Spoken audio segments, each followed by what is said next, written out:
Good evening and welcome. Tonight, let your breath slow, let your shoulders soften, let your thoughts become quiet as snowfall, and prepare to drift into a world of frost, of spirit winds, and ancient echoes. This is the Last Shaman of the Northa, tale whispered beneath the auroras, carried across frozen plains, and remembered only by those who still dream of the old ways. Imagine yourself nestled in warm furs, the air tinged with the scent of pine smoke and snow. Outside, the wind brushes softly against a canvas tent, and somewhere far beyond, the northern lights begin to dance. You're safe, you're warm, and you're not alone. In the vast Arctic silence, we begin our story. In a land where ice never fully melts, and where the spirits of animals and ancestors still walk beside the living. Tonight, we follow Kaluk, a young shaman of the Inuit people, the last of his lineage. He carries within him not only healing chants and bone-carved runes, but also the weight of a forgotten promised one that is about to awaken. There is no need to stay alert. Let the rhythm of the story guide you. Let the words settle like fresh snow. We begin with the first breath of the wind, with whispers in the ice, and the name Kaluk. The cold in the northern lands is not just a thing of weather. It has weight, memory, and voice. It speaks not in words, but in the hush of snowdrifts and the crackle of aurora above. And on a particular evening, when the stars trembled just a little more than usual, a whisper slipped through the brittle air. It was not the wind. It was a name, Kaluk, far above the tree line where the glaciers cut the land like old scars. A small village huddled beneath cliffs of blue ice. The homes were domed and snow-wrapped, their entrances sealed with stretched hides to block the bitterest of gusts. This was a Narvik, a forgotten name on old maps. To those who remained, it was simply home. In the largest hut, at the edge of the village, sat Kaluk, alone but not lonely. The boy, barely 16 winters old, held a bone flute in one hand, the other tracing the worn patterns of a seal oil lamp. His dark eyes were fixed on the flame, watching it dance with stories only. He could see Kaluk was the last shaman, not officially. No ceremony had named him. No elder had passed on the tooth-carved pendant or daubed his brow with sacred ash. But when the last true shaman, his grandmother, Luke, had passed in her sleep the year before, the spirits began to follow him. They came first as dreams, then as ravens, then, unmistakably, as voices in the ice. Tonight, they returned. A sharp crack split the air, outside ice, protesting its age. Kaluk's fingers stilled. He rose and stepped outside. The snow was deep and silent. Moonlight scattered in tiny shards across its surface. But Kaluk's gaze was drawn upward, not to the moon, but to the horizon, where the green veil of the aurora began to unfurl. The colors rippled green, then blue, then something else, a shimmer of silver, like a mirrored breath. The air shifted. It didn't grow colder, but older. Kaluk knelt, pressing his palm into the snow.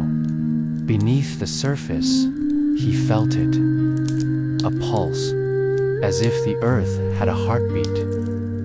You are being called, little bone flute. The voice was soft, not male, not female, like mist curled around a tree. Kaluk did not look up. Who calls? The ice remembers. The spirits stir. Something has broken. His chest tightened. The totem. Soon, you must be ready. A wind swept across the plain, not with force, but with urgency. When he returned to the hut, the fire had dimmed to embers.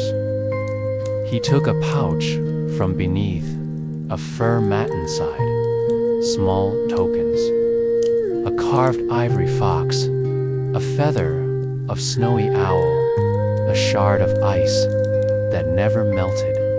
He added a final piece, a seal tooth etched with his grandmother's sigil. That night, as he lay wrapped in furs, Kaluk dreamed not in flickers, but in a long river. A vision. He stood upon a frozen bridge. Beneath it, water flowed backward. On the far shore, a totem stood twisting and tall, but a crack ran through its center. From it leaked smoke, dark and slick, and above, the stars blinked shut. He woke with the dawn, and the silence was wrong. He stepped outside. The sky was gray. Snow fell in slow spirals. But it wasn't that. It was the ravens. They were all gone. Ravens had always circled the village. Always. Spirit messengers, keepers. Their absence was like a drumbeat with no rhythm. He looked north, and far in the distance, a shape stood upon the ridge. It was not human, but it watched, and then it turned, vanishing into the snow. Kaluk did not speak that day.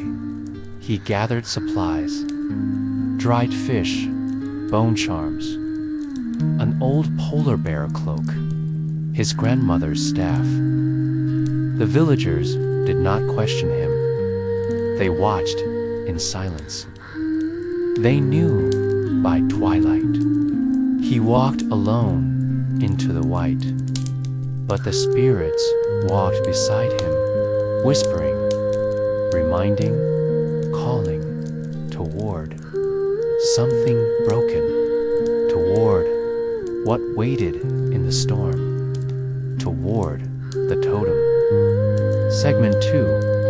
The totem breaks during the storm.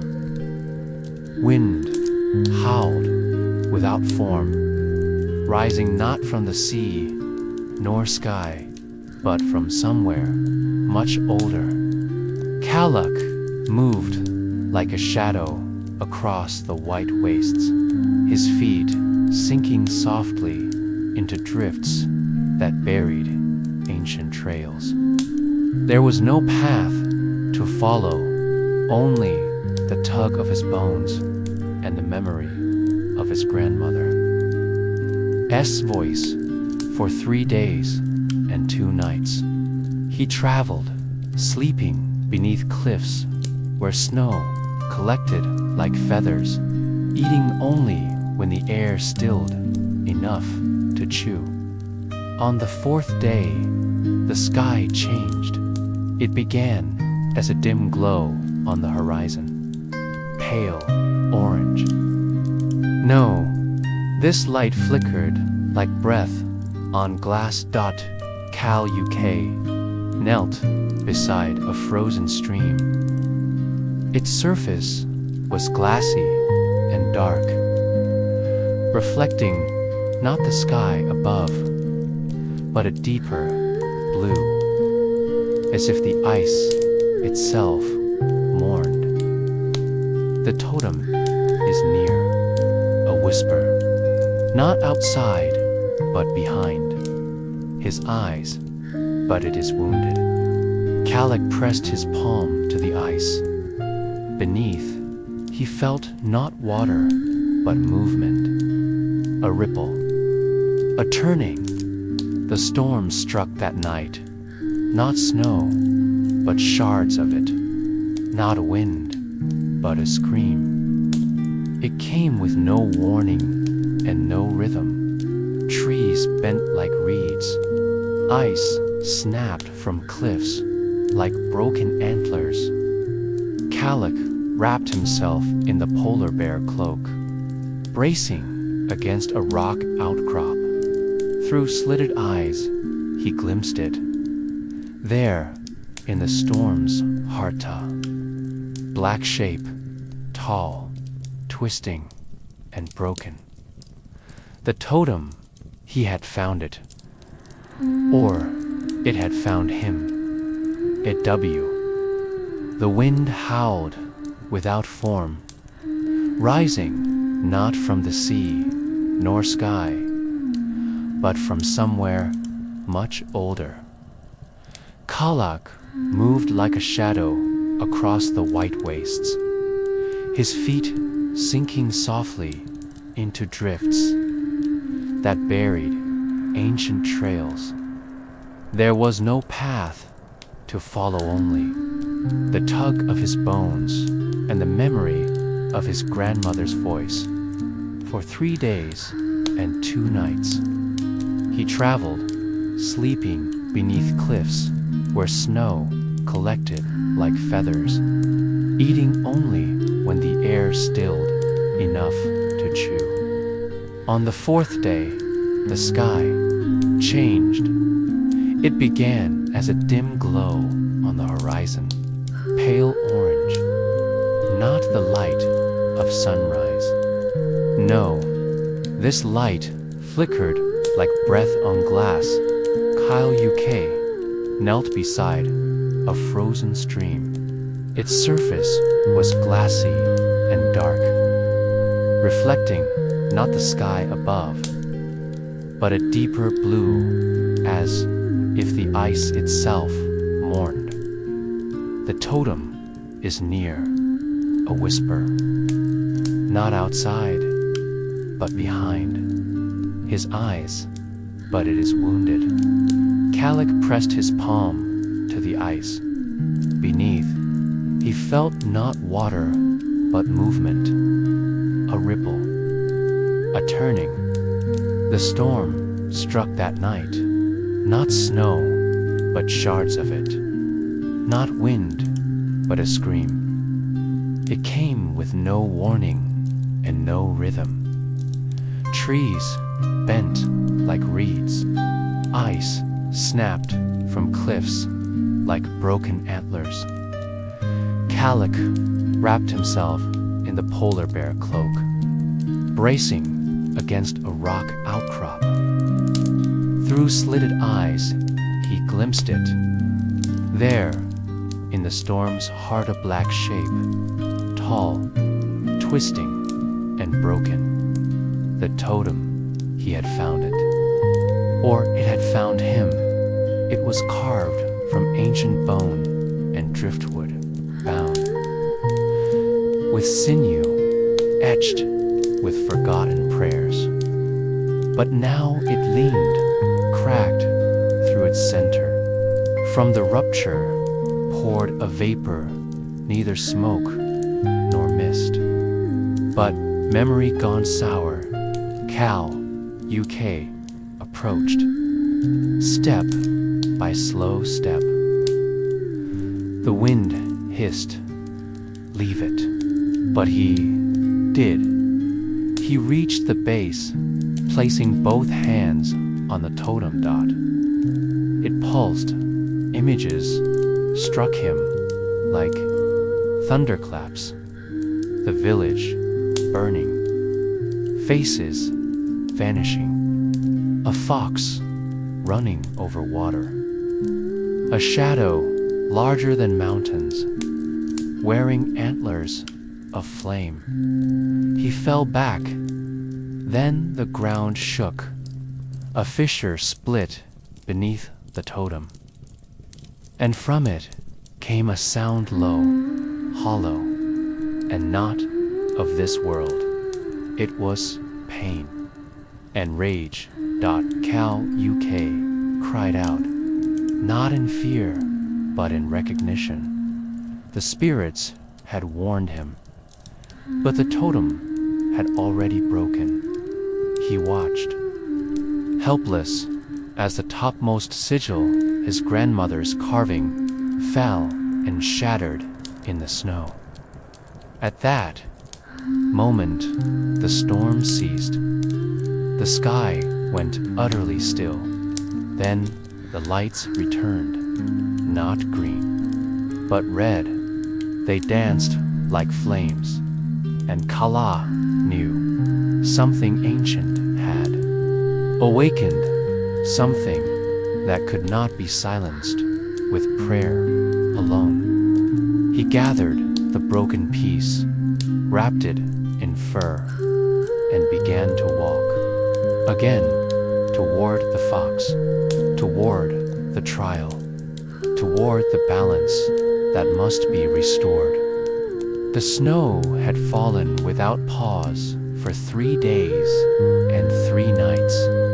Each morning, Kaluk awoke beneath a shelter of stretched skin and pine boughs, his breath visible as a mist in the dim half-light of the tundra. He moved steadily northward, guided by memory, instinct, and the thin threads of spirit whispers that danced just beyond hearing. His destination was not marked on any map. It lived only in the stories New Luke once murmured in the dark. A place called Tomax, hollower, rift in the earth, set to shelter the elusive fox spirit. Guardian of paths unseen, the winds changed. They no longer cut, they humed. The air, thick with snowflakes, grew still as breath held too long. Kaluk paused, senses alert. In the hush, he heard it again, a chime, faint but unmistakable, like bone bells rattling in the throat of the wind. He followed. The ice beneath his feet glimmered faintly, as if ancient runes stirred beneath its surface. Trees, sparse and bent by centuries of frost, began to arch toward one another, forming a corridor of silence. And then, without warning, the world split open. He stood on the edge of a ravine, so deep that its bottom vanished into mist. At its center, suspended by ropes of frost and magic, hung a frozen bridge span of narrow bones strung together like vertebrae. Each step echoed, not downward, but outward, as if his presence rippled through more than one world. At the center of the bridge, Kaluk halted. He was no longer alone. A fox sat ahead of him. Not large, not small, pure white, save for the burning red glyph on its brow, the sigil of paths forgotten. "You've come far, little shaman." Its voice was not spoken aloud. It bloomed inside his chest. "I seek Tomac's aid," Kaluk replied, bowing his head. Tomac sees. Tomac listens. But Tomac does not give freely. The fox blinked slowly. Around them, the air shimmered, visions flickered. A field of dying caribou. A baby crying in an empty hut. A cracked totem spewing shadow. You walk toward death, and not your own. Kaluk met the fox's gaze. "Then let me walk with eyes open." A moment passed. Then too, the fox turned, stepping into the mist. Kaluk followed. They walked not through snow, but through time. Each footfall shifted the landscape. Now tundra, now forest. A long-forgotten glade where the stars touched the earth. They stopped at a still pond. The fox sat at its edge. "To speak with Tomac, you must dream." "I dream already," Kaluk whispered. Gazing into the water, the surface rippled. He saw his village in Arvix, routed in shadow. The totem, now a blackened husk. The elders, lying silent. Children with hollow eyes. A shape moved among them. Smoke-bodied, horned, laughing. Kaluk clenched his fists. How do I stop it? By remembering. By becoming what was forgotten. The pond began to swirl faster. Kaluk leaned closer, then dashed darkness. He fell, not into water, but into memory. He stood beneath twin moons. The sky bled green fire. Before him stood an old woman, Nuluk, young and fierce, adorned in seal-hide robes. She chanted in a tongue he did not know, but understood. Around her danced 3 foxes. One was red, one was black, one was bone white. The black one lunged claws bared. The white fox stepped in front, taking the blow. Blood like starlight spilled onto the snow. Nuluk wept, drawing a circle in ash around the body. "Let it sleep," she said, "until needed again." Kaluk gasped. He awoke beside the pond. The fox still sat there. "Now you know." Kaluk's hand moved to his pouch. He withdrew the ivory fox, Nuluk's tokenum, placed it beside the spirit. "Let Tomac rise again." The spirit sniffed the carving. "You speak truly. Then take this." It opened its mouth and, from it, a single breath of frost drifted toward him. It settled in his palm, becoming a rune of light. Call me when the shadow reaches its peak.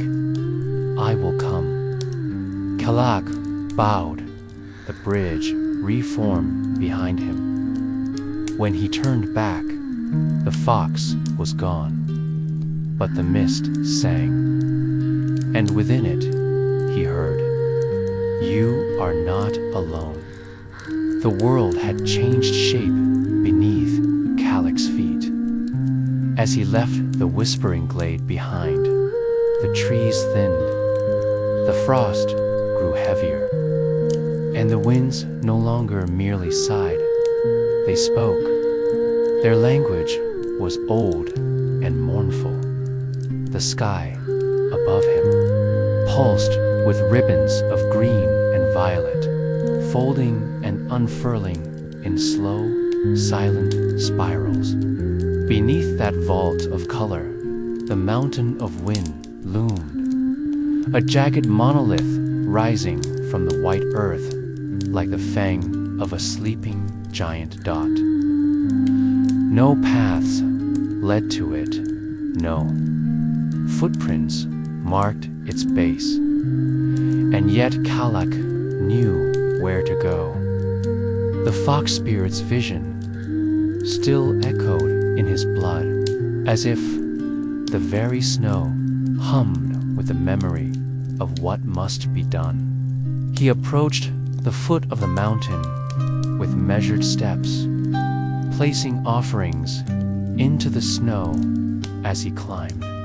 A shard of ice from his first dream, a tuft of owl feather, and a sliver of his grandmother's carved staff. He whispered her name as he walked, calling her memory into his breath, knowing the ancestors would listen. The air thinned with every step, so did time. By the third night, he was camped near the ridge, nestled in a cave of stone and icicles that clinked like wind chimes. The fire he built was small, no more than a flicker against the vast, shivering dark. But the warmth was not the point. Tonight was for listening. He lay wrapped in fur, eyes wide to the glow of the cave ceiling, and began to hum a low, steady melody his grandmother used to sing. It was neither lullaby nor lament, but something in between, a tether to keep the soul anchored during spirit journeys. The wind outside responded, not in volume, in clarity. He heard words, climb, and so, before the frost fully claimed the stars, Kaluk rose again, packed his few tokens, and began the final ascent. The slope was steep, the stone slick with old ice and veils of hoarfrost. But Kaluk moved steadily, hands and feet finding their way as if guided by invisible lines drawn long ago. At the summit, the world opened up, a sheer plateau blanketed in snow, as smooth as glass, surrounded on all sides by jagged spires of rock that curved inward, forming a crown. And there, in the center of it all, stood the circle of stone. 7 standing stones arranged in a ring, each etched with spiraling glyphs to ancient 4 books, too alive to remain still. The symbols shimmered faintly, as if responding to Kaluk's heartbeat. He stepped into the center, and the world stopped.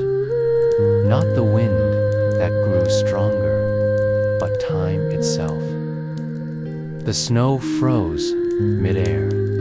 The sky paused its breath, and a voice, low and vast, spilled across the mountaintop like smoke. Kaluk, son of silence, child of the broken bone flute, why do you come? Kaluk bowed low, to restore what was forgotten, and what was forgotten, he straightened the covenant, the memory, the meaning behind the totem. The wind answered, not with words, but with presence. A shape emerged before him, not flesh, but frost and mist. Tall, draped in robes of drifting snow, the figure bore no face, only the glint of stars where eyes should have been. This was the first spirit, one of the ancient shamanic keepers. More emerged, 7 in total. By storm, by sky, each representing an element once bound to the totem. Fox, ice, memory, fire, bone, wind, and silence. Kaluk did not tremble. Instead, he unwrapped the small bundle at his chest and held out the carved ivory fox, the token his grandmother had gifted him. I was taught, he said, that a totem is not just protection, it is promise. The spirits moved, not toward him, but around him, circling slowly. The first spirit spoke again. To mend the totem, you must face what broke it. You must face the forgetting. And suddenly, the ground beneath Kaluk shifted. He was no longer on the mountaintop. He stood in Anarvik, but not the one he knew. The village was vibrant, full of life. Fires crackled, drums beat, laughter spilled into the air like song. Children danced in the snow, elders painted symbols with seal blood, and in the center stood the totem pole, gleaming with fresh carvings and bone inlay. This was the before. The voice whispered, "Watch." He saw his grandmother, younger, proud, and fierce, standing before the totem with other shamans. He saw them bind promises into the wood of care, of balance, of memory. And then he saw the change. Years passed in heartbeats. The dances faded. The drums stopped. The elders died. The people moved away, south, toward warmth, toward cities. The totem was left untended, the spirits uninvited. The carvings cracked. The wind grew cold in a different way. Then came a shadow, tall, cloaked, faceless, something Kaluk had not seen before. When belief withers, emptiness takes its place. The shadow laid a hand upon the totem dot, and it broke. Kaluk gasped as the vision shattered. He was back on the mountaintop. The circle of spirits still surrounded him. He dropped to his knees. I saw it. It wasn't time that broke the totem. It was abandonment. It was our forgetting. The wind howled. Then, remember, Kaluk stood, and he sang. Not loudly, not with grandeur, but with stillness. A song of names, of every elder, every child, every spirit once honored. A song of memory made breath as he sang. The stones glowed, the spirits bowed, and the totem, or rather its echo, rose between them, whole once more in the shape of frost and wind. The first spirit stepped forward. We have passed the trial of wind. A pendant of carved ice appeared in the air, etched with the fox, the feather, and the eye. Take this. Let it remind you, to protect the totem is not to guard its form, but its story. Kaluk placed the pendant around his neck. It melted, but left a warmth in his chest. The spirits began to fade. The wind calmed, and the snow began to fall. Again, real snow. Time resumed its breath. Kaluk stood alone, but no longer empty. He turned from the circle, and with the weight of memory now lit within him like a fire, he descended the mountain. Each step a beat of promise, each breath a thread in the great weaving of the world. The totem would be reborn, but first he would return and tell the story. The descent from Wind Mountain was slow, but no longer uncertain. Kaluk no longer stumbled. He moved with the quiet rhythm of someone walking alongside something unseen yet deeply known. The sky overhead had shifted. The streaks of color now formed calm spirals like brushstrokes on silk. They trailed him as he made his way back to the valley. With each step, the pendant's warmth lingered against his skin, as though the spirits of the mountain had not truly let him go. They merely walked now in silence, watching. The world below was familiar again. The trees bowed gently in the wind. The snow, now soft rather than cruel, and the river, long frozen, hummed faintly beneath its icy lid. When Kaluk reached the outskirts of Narvik, it was night, but not a dark night. The sky was alive with the northern lights dancing silently overhead in ribbons of jade, rose, and sapphire. They weaved above the rooftops and drifted lazily over the longhouse. Chimneys like celestial smoke. And Narvik had changed. It was still a quiet village, still dusted with snow and solitude. But something was stirring. He could feel it, as if the land itself had begun to breathe again, as if it had been waiting for his return.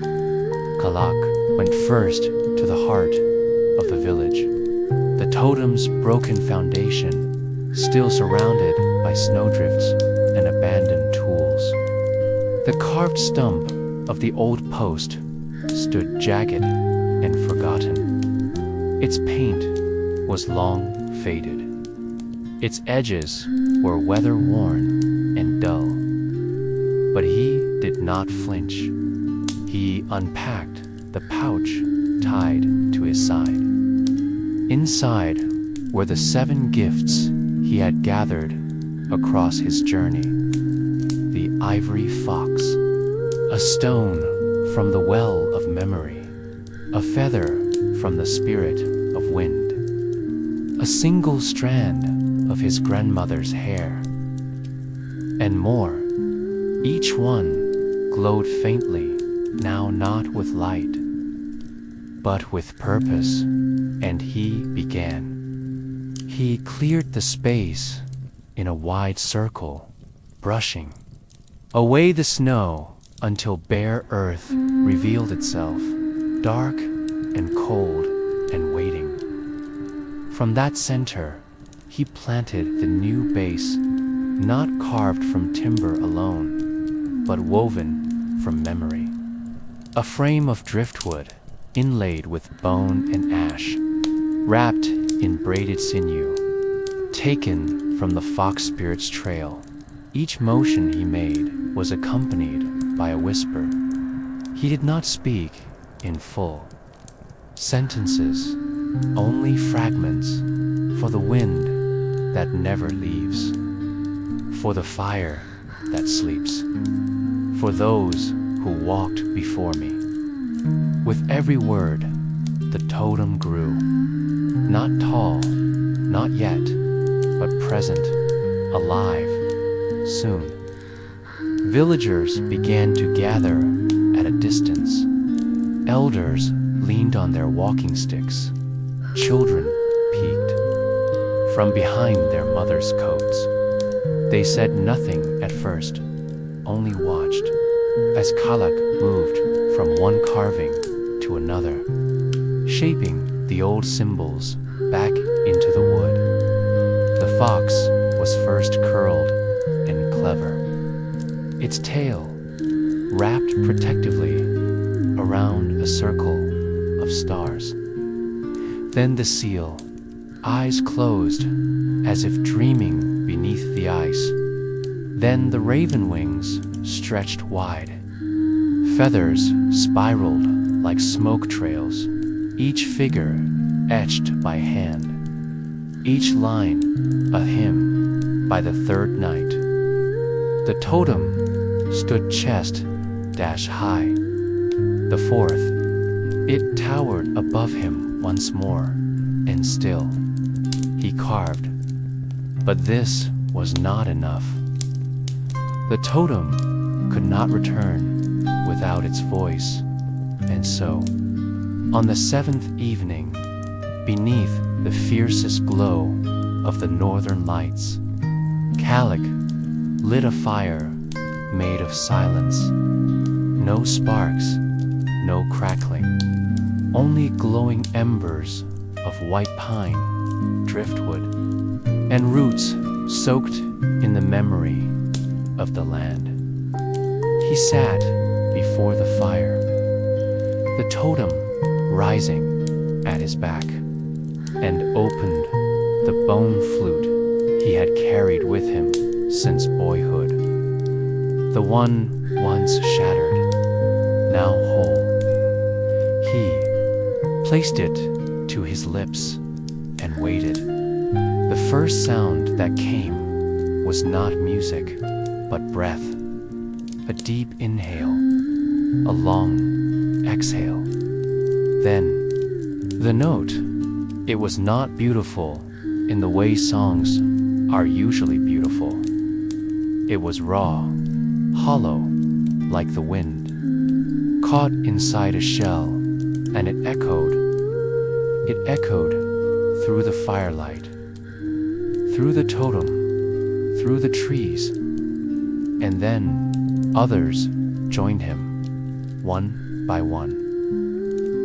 The elders brought their drums. The children carried small rattles made of hollow bone and stone. And together, an Arvik remembered. They did not perform a song. They remembered it. Together, the rhythm was slow, like heartbeats after waking from a long dream. Kaluk played the old melody his grandmother once hummed in her final days. The drums joined like distant thunder across the tundra, and the wind answered. The fox spirit, invisible to all but Kaluk, curled around the base of the totem. Its eyes were bright, and its body translucent, made of mist and starlight. It lifted its head, and though it made no sound, its breath shaped the lights overhead into a spiral, a crown above the totem. Then silence, perfect, complete, and whole. The totem pulsed once, only once, and the snow surrounding its base melted into a perfect ring, as if the land itself had bent down to listen. Kaluk stood. He did not bow, nor gesture, nor speak. He simply stepped away, leaving the totem to stand alone once more, not as a relic, but as a guardian reborn.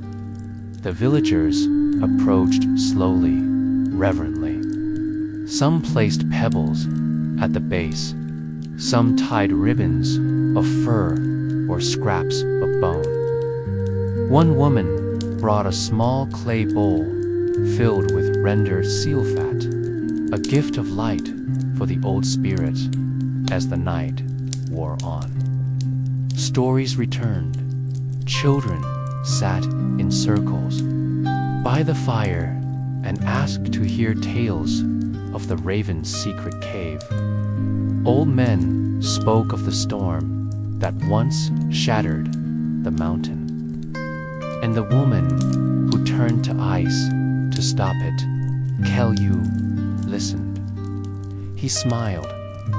He had done what he came to do, not by saving, but by remembering as the final hours of night slipped away.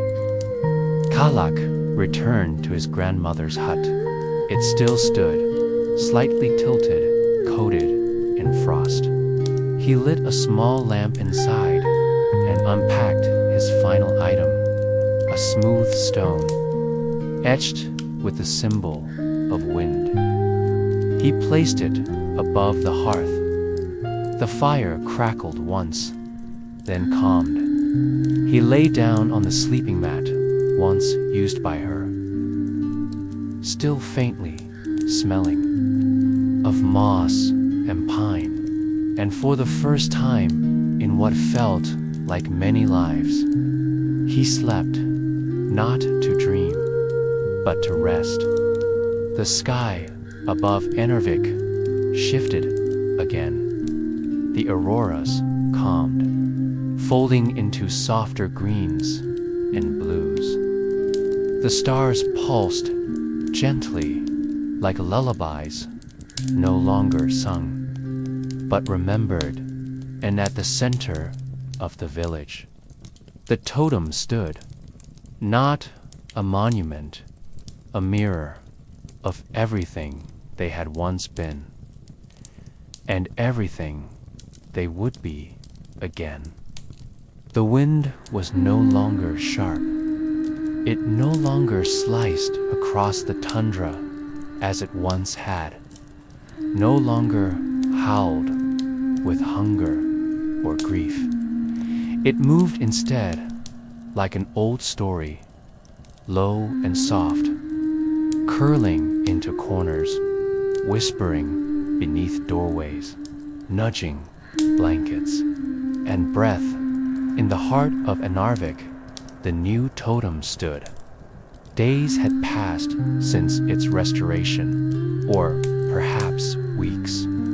Time moved strangely now, not slow, but settled, as if the village, the sky, and the land had reached some quiet agreement to exist again. Gently, Kaluk moved through the village like smoke, unhurried, unannounced. He had no ceremonies left to perform, no visions to chase. The fox spirit no longer walked behind him. The pendant no longer burned against his chest, but he felt no absence, only a fullness. One morning, just before the second snowfall of the season, Kaluk gathered his things. Not many: a stone bowl, his grandmother's drum, a stitched pouch, and a folded bundle of sealskin, aged and lined with white thread. He walked toward the far edge of the village, where the cliffs hung over the endless sea. No one followed. No one needed to. They all knew where he was going. There was a place beyond the stones where the ice never quite melted, not because it refused to, but because it chose stillness. It was there that Kaluk's grandmother, Aput, had once spoken with the old gods. It was where she had taught him to sing, not with voice, but with intention. Where she once turned away a storm with nothing but a single breath and a carved bone whistle. Kaluk reached that place just as the sun began to rise, though in the far north. This meant only a thin layer of gold skimming the horizon. The sea below whispered. He unpacked the bundle and began to stitch. The sealskin was old, older than him, perhaps older than his mother's mother. It was pale, almost silver, and bore marks of long use. Salt stains, fire singes, runes faded by breath. It had once been a cloak, then a sail, then a blanket. Now, it would become something else. Kaluk worked slowly. Each stitch was a story. In and out, pull, tie, inhale. He remembered the rhythm from childhood. Aput had taught him that to stitch with sacred skin was to bind past to present. Sealskin, she once whispered, is what holds time together. So he sewed. Into the cloak, he stitched 7 symbols, each one small, precise, inked with soot and oil, then sealed with thread, a spiral for the memory of the mountain, a feather for the fox spirit's silent path, a wave for the stillness beneath the sea, a drum for rhythm without sound, a seed for beginnings that come from endings, an eye for those who watch from behind the veil, a hand open, never closed. Each symbol matched one he had carved into the totem. This was not for protection, it was for continuity. When the stitching was done, Kaluk placed the sealskin cloak over his shoulders. It was warm, not from fur or lining, but from knowing. The air around him shifted, not with wind, but with presence, and that was when he heard it. Kaluk. A whisper, not in his ear, but beneath his ribs. He did not turn. He did not speak. He simply listened. The whisper became a song, low, almost inaudible. It rose from the sea like fog. He knelt, placed the drum in front of him, and began to hum. Not the way he had before, not to summon, not to guide, but to remember. The hum rippled across the stones. It echoed beneath the sealskin cloak. It pulsed outward into the waves, into the air, into the places between things. And in that moment, a put returned, not in body, not even in spirit, but in the space she had left behind. That space filled with the scent of moss, the warmth of smoked salmon, the hush of oil lamps and midnight stories. "You've closed the circle, child," she whispered. "Let it be carried." Kaluk lowered his head, let the sealskin settle fully around him, and wept that night. He walked back to the village. No fanfare greeted him, but on every doorstep, someone had placed a single item: a carved fish, a feather, a folded scrap of linen, a smooth river stone. Not offerings, remembrances. Kaluk placed each one into his pouch and carried them to the totem. He laid them gently at its base, then sat before it and spoke. "I do not need to be the shaman now. You all remember, the sky shimmered once more, but this time no aurora danced, only a soft curtain of silver light, like a final breath drawn upward." Kaluk felt sleep tug at his edges, not from exhaustion, but from arrival.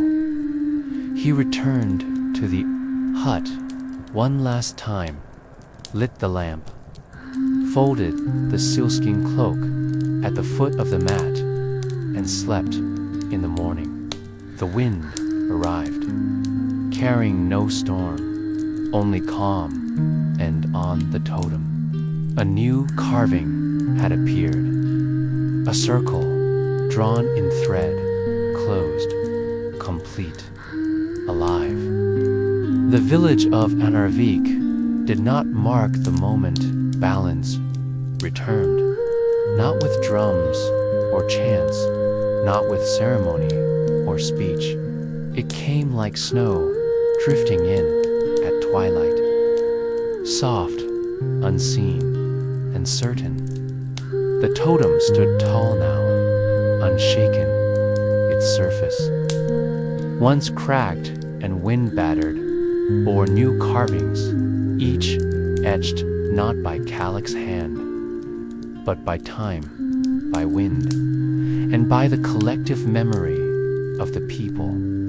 From a distance, it looked like a song frozen in wood grain. Up close, it whispered, a fox steps across frost, feathers caught in storms, of sealskin cloaks warming sleeping children, of a shaman's circle now closed.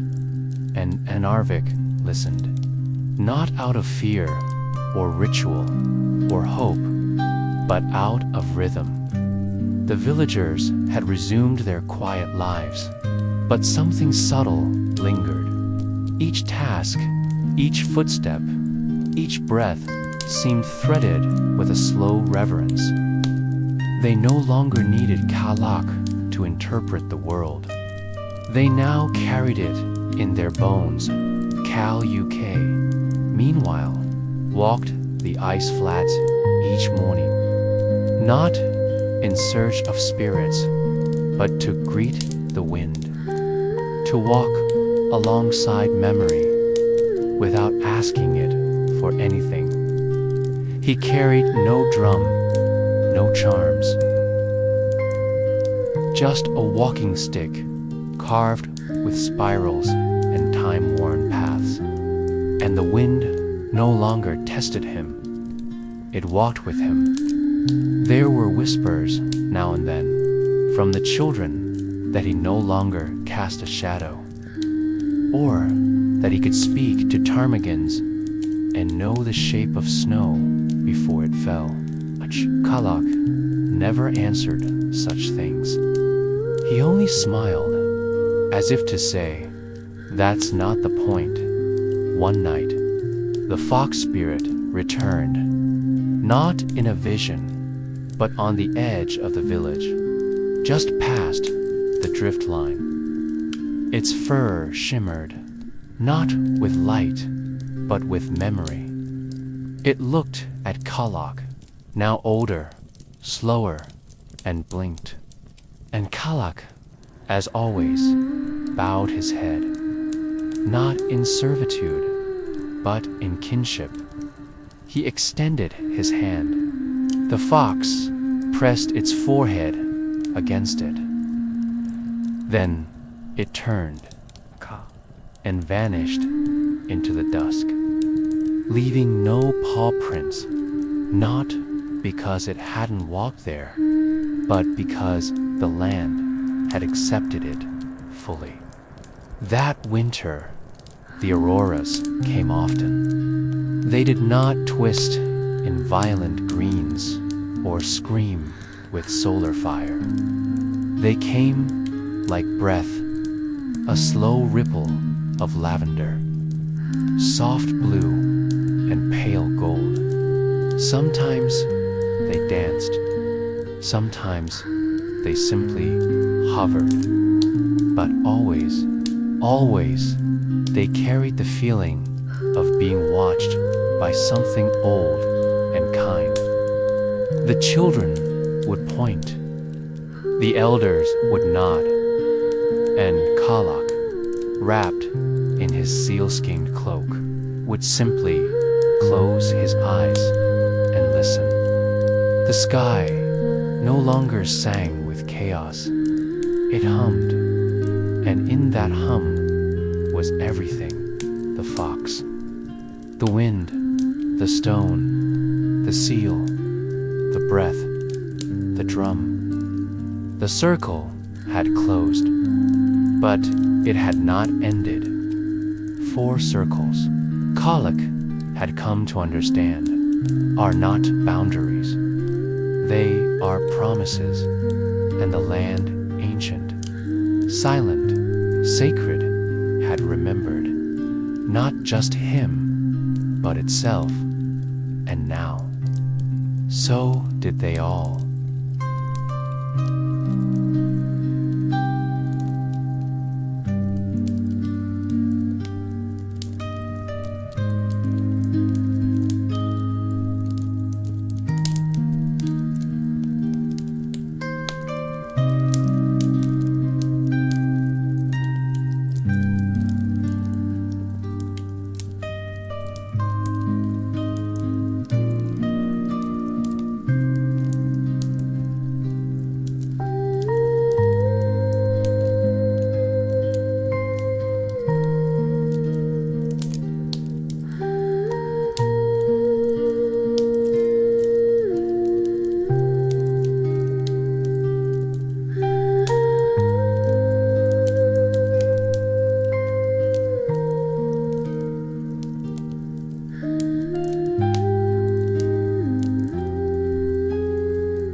Mm-hmm.